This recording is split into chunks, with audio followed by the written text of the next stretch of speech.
మనకి సోషల్ మీడియాలో బాగా పాపులర్ అవ్వాలి అని చెప్పేసి చాలామంది రకరకాలుగా ట్రై చేస్తూ ఉంటారు కదా. సో దీంట్లో భాగంగానే ఒక చిన్న పిల్లాడు, అంటే అతనికి దాదాపు ఒక 20 సంవత్సరాలు కూడా ఉంటే ఉండవచ్చు, డౌటే.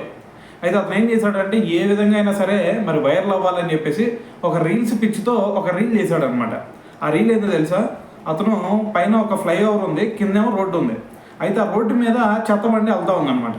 అయితే ఆ ఫ్లైఓవర్ నుంచి ఆ చెత్త బండి మీద కనుక దూకాను అంటే ఆటోమేటిక్గా దీన్ని రీల్ చేసి పెట్టానంటే ఆటోమేటిక్గా వైరల్ అవుతాననే ఉద్దేశంతో అతను పైనుంచి ఆ చెత్త బండి ఎప్పుడైతే అతని దరిదాపుల్లోకి వచ్చిందో అక్కడ నుంచి దూకేశాడు. అయితే ఆ లోపు దూకే లోపలనే ఆ చెత్త బండి ముందుకు వెళ్ళిపోయింది. సో డైరెక్ట్గా వచ్చి ఆ ఫ్లైఓవర్ నుంచి కింద పడ్డాడు అనమాట.